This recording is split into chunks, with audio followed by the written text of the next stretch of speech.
The year is 1998.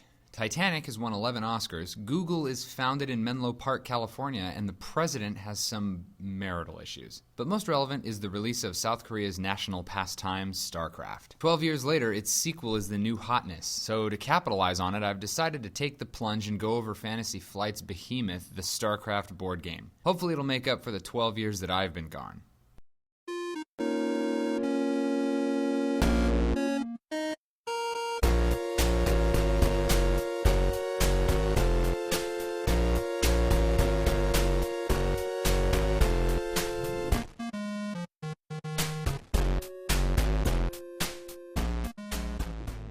Let me just warn you right now that I won't be going over every little detail of the game. I'd need YouTube to bring up a whole new server just for this video. Instead, I'm going to try to go over what a typical turn might feel like. I'm also including the Brood War expansion in my review because the game is seriously way better with it than without.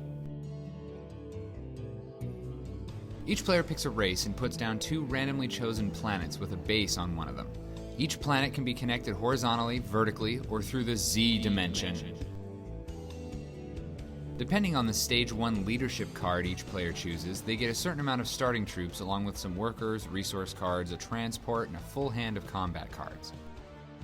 Going around the table, each player gets to place one of 3 types of orders face down on any planet where they have troops, or adjacent to where they have troops. These face down order tiles form a stack, and the top tiles will always get resolved first, so that you'll find you have to kind of plan backwards. After everyone's placed 4 orders, they're resolved in player order around the table. If your turn comes up, you have to resolve 1 face-up order tile. If you don't have any face-up tiles, or are willing to discard one of your available tiles, then draw an event card and wait until your next turn. Now that we've done all this talking about orders, let's go over them. The simplest order is the mobilize order. If I place a mobilize order on a planet, then I can move my units around within that planet, or I can use a transport to move units to that planet from any other. Every sector on a planet has a unit limit.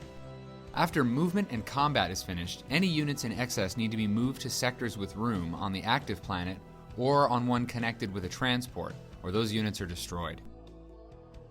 Players can only attack 1 enemy-controlled sector per move order, so make it count. The build and research orders are a bit more procedural, and both require you to have troops and/or a base on the active planet. When building, you start by purchasing workers and transports, then moving into actual fighting units. Everyone starts with basic units, but during a build order you can expand your troop choices by upgrading your unit production buildings. You can also buy support modules to give you a higher unit build limit or extra defenses. Finally, if you don't have a base on the active planet, then the only thing you can do with a build order is pay to put one down.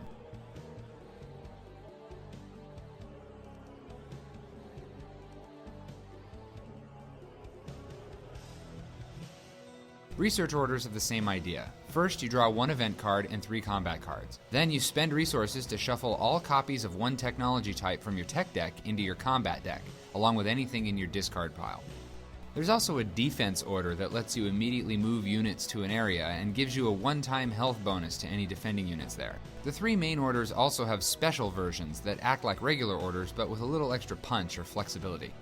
After everyone's resolved their orders, each player gets a chance to resolve one of the event cards they may have drawn for that round, discarding the rest. These event cards are grouped by the game stage, and whenever a stage change happens, players also choose from their available leadership cards for that new stage. These cards can give bonus victory conditions, hero units, or other cool stuff. Some planets have areas that award conquest points to factions with troops on them at the end of a round.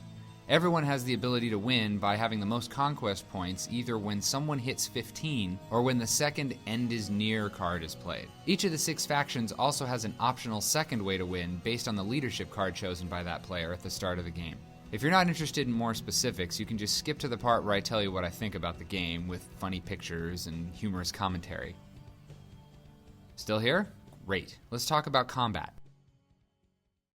Look out! I'm attacking you by moving 5 of my units into an area that has 3 of yours. The attacker and defender draw combat cards, and the attacker establishes the skirmishes for this combat. Skirmishes are one-on-one pairings of opposing units, with one side usually having units left over. Those units can be assigned in any combination to any of the one-on-one pairings. Players then choose 1 or 2 combat cards to assign to each skirmish. Combat cards have major and minor attack and health values. If the frontline unit for a given skirmish matches one of the pictures on the card, you can use the major values. Otherwise, you're stuck with the minor ones. The optional second card for a given skirmish must always be a reinforcement card, and the same frontline unit icon matching thing applies here too. Some pictures have this little symbol that means either the frontline or supporting unit can match the picture, so that's cool. Supporting units add to the frontline unit's attack value, and each side compares that value with the other side's health.